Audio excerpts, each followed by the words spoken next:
What's happening, guys? Welcome into another boxing breakdown and prediction show for this weekend's junior lightweight unification clash between Shakur Stevenson and Oscar Valdez over at the MGM Grand in Las Vegas this Saturday. So let's get into it now. Stevenson comes into this one as the massive 600 favourite right now. Between you can still get some minus 500s out there as well, with Valdez coming back anywhere between a plus 425 to plus 500. And it's funny because while Top Rank and ESPN Plus are obviously, hyping up this fight, rightly so, obviously, as, two undefeated champions in a winner takes all unification fight, could go either way. Teofimo Lopez recently came out as well and said that this fight is a straight up 50-50, but, going by these odds, look, Vegas obviously disagrees with that pretty strongly, and I'm in full agreement with how Vegas sees this fight. I'll be honest, I've never been particularly impressed with Oscar Valdez over the course of his career so far. Obviously, the highlight of that, 30-fight career is what he managed to do against Miguel Burchelt early last year. Caught him flush, walked him onto a monster left hook to the jaw. But, Burchelt's absolutely a million miles away from who Valdez will be, fighting this weekend, and Shakur Stevenson. Stevenson, he's so cerebral in there. He's so smart. You could see him kind of look to pick apart Jamel Herring's defense in their fight back in October, started to come in around the guard of Herring after a couple of rounds when he's seen that opening.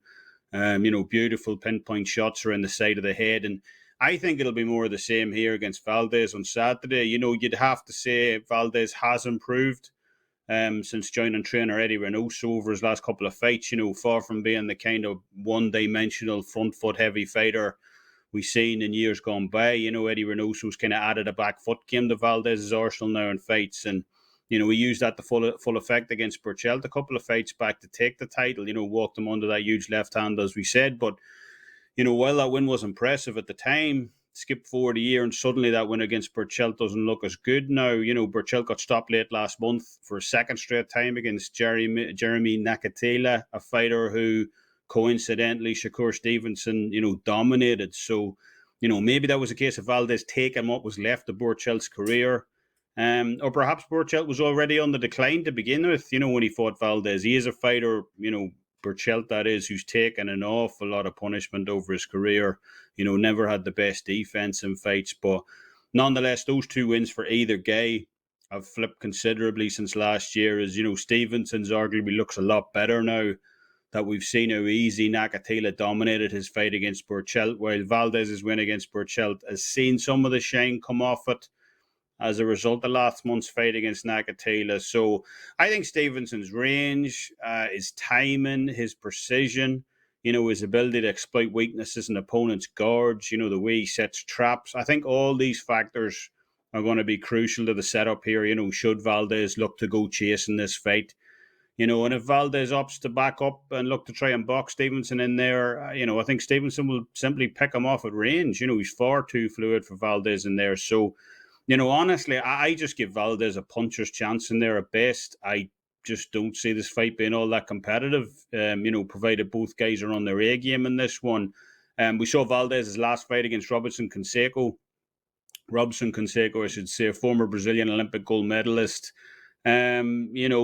That Valdez struggles immensely with fighters who know how to move and box like Canseco does in fights. Canseco kept catching Valdez with a beautiful right hook to the body consistently in that fight, time and time again. There was no adjustment from Valdez in that fight in regards to that punch. And, Stevenson is arguably more advanced than Canseco. So while officially Valdez won that fight, we all know he clearly didn't win that fight, anyone watching it. So Canseco got robbed, in my opinion. And I know Valdez was getting very emotional about it on the Blood, Sweat and Tears episode on ESPN Plus. Rumors about him doping, put him off his game in the approach to that fight, that he wasn't at his best, and, so on. But I think Canseco was just levels above him skill-wise in there. And I expect pretty much the same thing here against Stevenson, only more noticeable this weekend. Just how much Valdez is out of his depth at this level. I will give Valdez one thing, though. He's an incredibly tough fighter. He wears that Mexican pride firmly on his chest and fights, and he won't go away easy here. He'll fight to the end. He battled through a broken jaw a couple of years ago against Scott Quigg.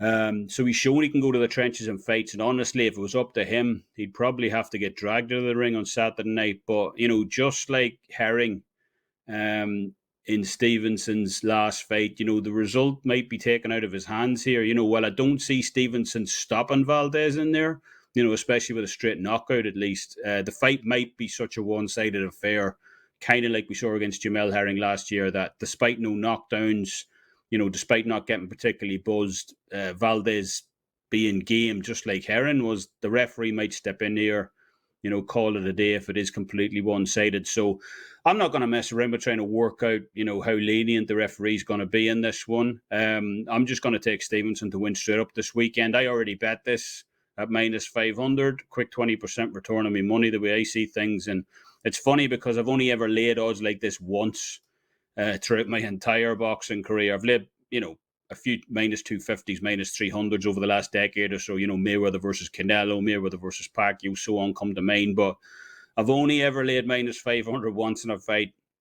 And that was almost 4 years ago now in the fight between Terence Crawford and Jeff Horn at welterweight. Horn fresh, off-beaten Pacquiao. Kind of naturally bigger guy than Crawford too. But, when Crawford came out as the minus 500 betting favourite in that one, even though it's a steep line, I thought it was Christmas. Not in a month of Sundays could I ever see Jeff Horn beating Terence Crawford. And this fight comes very close to that, in my opinion. I just don't see Valdez being that competitive in there against Stevenson, who I consider one of the best in the sport right now. He's so gifted. And I think Stevenson's, class, his poise, I just see him winning either a wide points decision win here, or possibly getting a late stoppage. So I'm going to take Shakur Stevenson this weekend to get the outright win. I'm backing it outright, willing to take that risk, but I'd have no problem throwing it into a parlay either. Like we talked about last week with Tyson Fury, I'd honestly be shocked if Stevenson loses this fight. So that's going to do it from me. That'll wrap things up for this episode. As always, leave us your thoughts in the comments section below, and you can also catch me over on Twitter at the SportsWolf83 and at my handicapper page, Kevin Dolan, over at WagerTalk. As always, thanks for listening. Till next time, Slán